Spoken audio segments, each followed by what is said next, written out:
अरे खींचती खींचती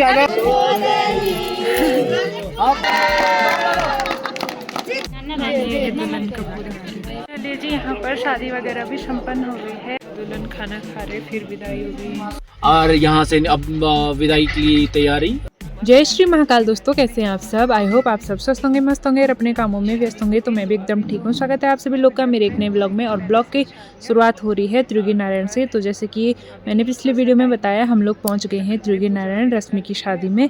तो अभी दूल्हा दुल्हन आने वाले हैं और यहाँ पर रस्में स्टार्ट होने वाली है। तो पीछे भी हो रही है किसी की शादी। तो चलिए जी, यहाँ पर पहुँच चुके हैं हमारे दूल्हा दुल्हन। और अभी हमारा मंडप है मंदिर की दूसरी तरफ, जहाँ पर की है ब्रह्म कुंड और सरस्वती कुंड उसके ठीक सामने। तो चलिए जी, चलते हैं मंदिर की दूसरी तरफ और आप लोगों को भी दिखाते हैं शादी की रस्में। तो दूल्हा दुल्हन भी पहुंच चुके हैं मंडप में। और इस मंडप में पहले भी किसी की शादी हो रही है। तो अभी उनका यहाँ पर रस्में ख़त्म हो गई हैं, वो चले गए हैं आगे मंदिर के सामने। तो हमारे दूल्हा दुल्हन आ गए हैं अब यहाँ पर और बैठ चुके हैं और यहाँ पर रस्में हो गई है शुरू। यहाँ पर दोनों पक्ष के पंडित भी आ गए हैं। तो वर पक्ष के पंडित अलग होते हैं और वधु पक्ष के पंडित अलग होते हैं।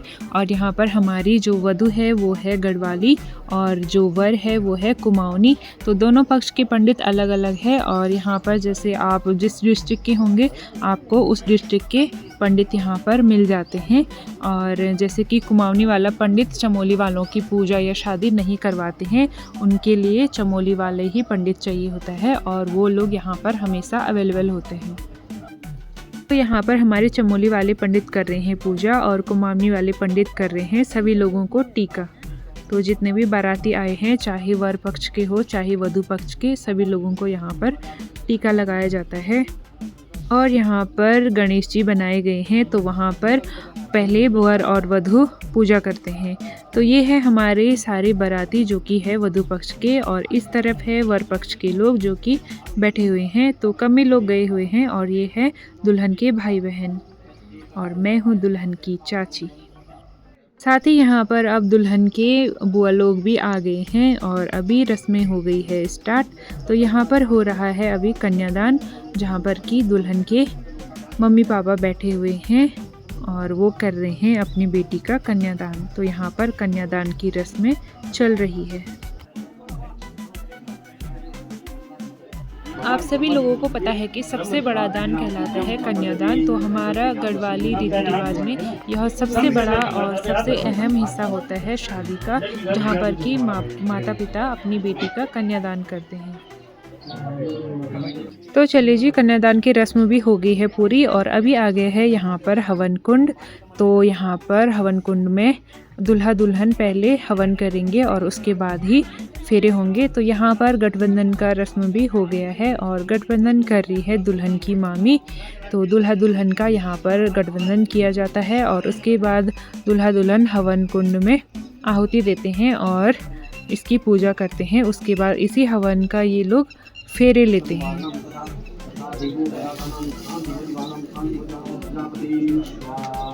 तो चलिए जी, यहाँ पर हवन भी हो गया है और अभी दूल्हा दुल्हन तैयार हो गए हैं फेरों के लिए। तो पीछे चले गए हैं दुल्हन के दोनों भाई। और मंडप में दुल्हन के भाई का बहुत ही महत्वपूर्ण रोल होता है। और यहाँ पर दुल्हन का भाई दुल्हन के हाथ में जो धान के खील होते हैं वाइट कलर के, उसको देता है और दुल्हन उसको आग में डालती है। तो यहाँ पर दुल्हन के भाई जब खील देते हैं दुल्हन के हाथ में, तो एक वादा भी करते हैं कि मैं आपकी रक्षा ज़िंदगी भर करता रहूँगा।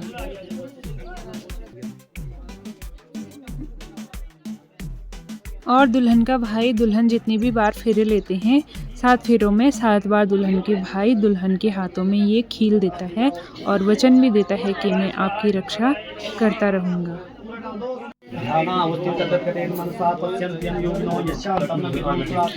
तो फेरे के बाद यहाँ पर आती है बाती बुझाने की बारी। तो पंडित जी रखते हैं सिलबट्टे पर 7 बातियाँ और बट्टे के ऊपर रहता है दुल्हन का पैर। तो दूल्हा अपने हाथों से उसको बुझाता है। तो पहले रस्में ज़्यादा होती थी और फ़ोटो वगैरह कम होती थी। तो जितने भी फेरे होते थे उसमें एक एक बाती, हर फेरे में एक बाती बुझती थी और जो लास्ट वाला बाती होता था उसको पंडित जी दूल्हा दुल्हन के ऊपर से उनकी नज़र उतारते थे और मंदिर में रख देते थे। तो यहाँ पर सारी बातें एक साथ जलाई गई और उसके बाद दूल्हे ने उनको बुझाया और जो लास्ट वाली बाती थी उसका पंडित जी ने उनके ऊपर से नज़र उतारी और उसको मंदिर में रख दिया। तो वो बाती जलती रहती है। तो चलिए जी, यहाँ पर हो गई है फेरे की रस्म भी समाप्त और अभी आ गई है सिंदूरदान की बारी। तो यहाँ पर पंडित जी बता रहे हैं और साथ में कर रहे हैं गहनों की पूजा। तो जितने भी जेवर है ससुराल पक्ष से यानी कि दूल्हे के पक्ष से, वो सारी उनकी पूजा की जाती है और उसके बाद मंडप में ही दुल्हन को वो गहने पहनाए जाते हैं। तो यहाँ पर पंडित जी कर रहे हैं पूजा और दुल्हन को यहीं पर अधिकार मिल जाता है दूल्हे के वाम अंग यानी कि बाएं भाग में बैठने का। और यहाँ पर हो गई है सिंदूरदान की रस्म शुरू। तो जो हमारी गढ़वाली रीति रिवाज है उसमें सिंदूरदान का बहुत ही ज़्यादा महत्व होता है और इसके बाद ही कन्या वर की वधू कहलाती है। और अभी यहाँ पर दूल्हा दुल्हन को मंगलसूत्र पहना रहे हैं और फिर यहाँ पर जितने भी उनके द्वारा लाए गए गहने थे वो एक एक करके यहाँ पर पहनाए जा रहे हैं। और उसके बाद ही यहाँ पर जो कुमाऊनी का ट्रेडिशनल होता है पिछौड़ी, वो पहनाई जाएगी, साथ में मुकुट भी। तो इन लोगों का ये मेन होता है शादी में। तो यहाँ पर दुल्हन की माँ ने भी दूल्हे को पहना लिया है चेन और उसके बाद यहाँ पर पिछौड़ी और मुकुट भी पहना लिया है। और अभी चल रहे हैं मंदिर के जो मेन होता है धुनी, उसके फेरे लेने के लिए। तो वहाँ पर भी 7 फेरे लिए जाते हैं और मेन वही होता है जहाँ पर शिव पार्वती ने फेरे लिए थे। तो चलते हैं अभी मंदिर के अंदर और वहाँ पर दिखाते हैं।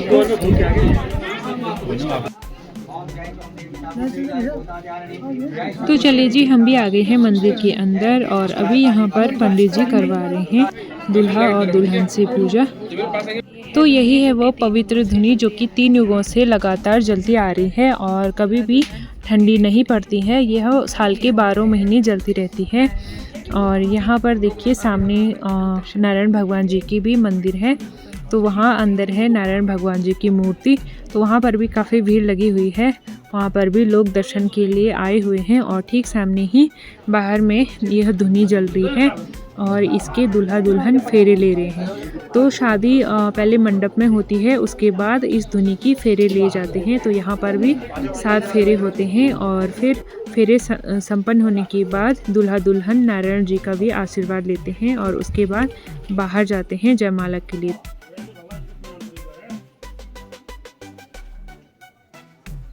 तो ठीक सामने है नारायण जी भगवान जी का मंदिर और यहाँ पर दूल्हा दुल्हन ले रहे हैं उनका भी आशीर्वाद, साथ में धुनी का भी।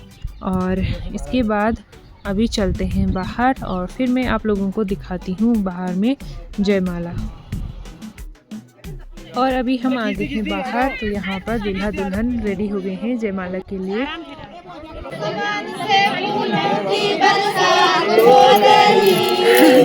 आप डालो डालो डालो डालो, अरे सारे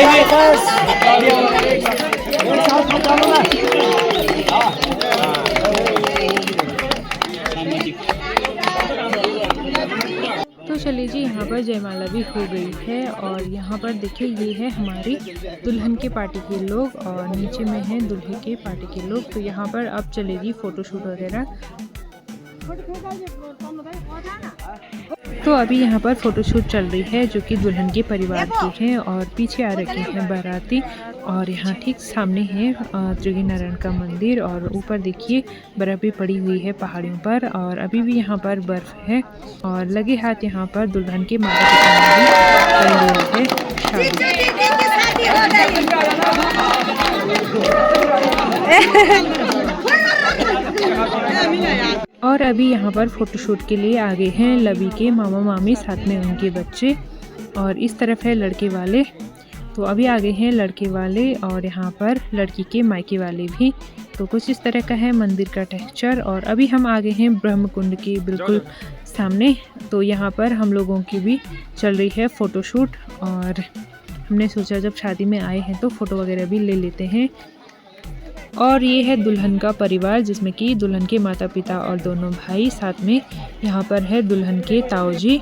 और अभी यहाँ पर हम लोगों ने कन्यादान का रस्म भी शुरू कर दिया है। तो यहाँ पर आ गई है दुल्हन की मौसी और ये भी दुल्हन के रिलेटिव ही है और ये भी दूसरी मौसी है। और ये है दुल्हन की मामा की लड़की यानी कि दुल्हन की बड़ी बहन और साथ में दुल्हन के मायके वाले भी। तो सभी लोगों ने यहाँ पर कन्यादान का रस्म, जो अंतिम रस्म होता है, उसको भी यहाँ पर पूरा कर दिया है, क्योंकि शादी का जो लास्ट रस्म होता है वो यही रस्म होता है कन्यादान का। और यहाँ पर आ गए हैं दुल्हन के भाई लोग भी। तो यहाँ पर दूल्हा दुल्हन भगवान का रूप माने जाते हैं और यहाँ पर सभी लोग जब कन्यादान करते हैं तो उन दोनों का आशीर्वाद लेते हैं। तो अभी यहाँ पर मैं भी चली गई हूँ दूल्हा दुल्हन को कन्यादान देने के लिए और साथ में उनका आशीर्वाद लेने के लिए।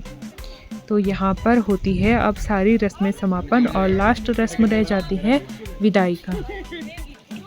चलिए जी, यहाँ पर शादी वगैरह भी संपन्न हो गई है और अभी हम लोगों की तैयारी हो गई है वापस जाने की। तो चलते हैं अभी नीचे सोनप्रयाग में, तो और खाना वगैरह हुआ। तो अभी हम जगह नारायण से वापस जाएंगे। पीछे देखिए हिमालय पर्वत काफ़ी खूबसूरत दिखाई दे रहा है और अभी मैंने पहन रखे अपनी मौसी की पिछौड़ी। तो चलते हैं यहाँ से वापस, सामने है गाड़ी वाले भी। तो चलिए जी, हम भी बैठ गए हैं गाड़ी में और यहाँ पर है दुल्हन के मम्मी के रिलेटिव। तो ये लोग भी आए हुए थे शादी में। बहुत ही अच्छे लोग हैं और बहुत ही खुशी मिली इन लोगों से मिलकर। बहुत ही पॉजिटिव एनर्जी मिलती है जब बड़े लोग बहुत प्यारी प्यारी बातें करते हैं। तो फाइनली हम पहुंच गए हैं GMVN में। तो यहीं पर हमारा स्टे था। ये है सोनप्रयाग का GMVN, तो गवर्नमेंट प्रॉपर्टी है। और यहाँ पर लगा हुआ है खाने का, यहाँ पर है खाने का। सबसे पहले यहाँ पर प्लेटें वगैरह रखी गई है, फिर राइस है और यहाँ पे सैलेड, फिर है मटर पनीर और ये राजमा की दाल, मिक्स वेज, और इसमें है रोटी, तवा रोटी, और यहाँ पर है झंगोरे की खीर। तो यहाँ पे रखा था राइस, लेकिन अभी वो अंदर ले गए हैं, थोड़ा सा ही ला रखे हैं उन्होंने बाहर, क्योंकि किसी ने मंगाया था। बाकी खाना सभी लोगों ने खा लिया है और यहाँ पर ख़त्म भी हो गया है और कुछ लोग इस तरफ खा ही रहे हैं। तो चलिए जी, यहाँ पर मेरी भी प्लेट लग चुकी है और अभी खाते हैं खाना। यहाँ पर खा रही है मौसी यानी कि दुल्हन की मम्मी, तो हम भी खाते हैं। फिर भाई खाना वगैरह भी खा लिया है और अब यहाँ से थोड़ी देर में निकलने की तैयारी हो रही है। और अभी यहाँ पर सभी लोग खाना खाकर बैठे हुए हैं और सामने से ही दिखता है सोनप्रयाग का जो पार्किंग एरिया है। तो अभी पूरा एरिया खाली पड़ा हुआ है, क्योंकि अभी जो केदारनाथ के कपाट है वो नहीं खुले हैं, इसलिए यहाँ पर अभी सुनसान है, भीड़ नहीं है। तो काफ़ी बड़ा एरिया है पार्किंग का। और अभी दूल्हा दुल्हन खा रहे हैं यहाँ पर खाना, फिर करते हैं विदाई की रस्म आगे। और यहाँ से अब विदाई की तैयारी और सफ़र का मज़ा लेते हुए त्रिजोगी नारायण को बाय बाय बोलते हुए और हम निकल चुके हैं। और दुल्हन बैठ रही है अब दूल्हे के साथ गाड़ी में। मैं आऊँगा ही नहीं अब। तो यहाँ पर दुल्हन भी बैठ चुकी है कार में और अभी दुल्हन की मम्मी उतार रही है उनका नज़र। तो उनके ऊपर से काली दाल और चावल फेंक रहे हैं। तो ये हमारे यहाँ का एक मेन रस्म होता है। और ये निकल गए हैं हमारे दूल्हा दुल्हन और हम बाराती इनके पीछे जा रहे हैं, बाराती के पीछे। ये कब से होने लग गया। तो चलिए जी, हम भी यहाँ से निकल चुके हैं और मैं करती हूँ अपनी वीडियो की समाप्ति यहीं पर। आई होप आप लोगों को वीडियो पसंद आई होगी। वीडियो पसंद आई होगी तो प्लीज़ लाइक शेयर कमेंट जरूर करिएगा। साथ में चैनल पे नए हो तो सब्सक्राइब करना ना भूलिए। मैं मिलती हूँ नेक्स्ट वीडियो में, तब तक के लिए जय श्री महाकाल।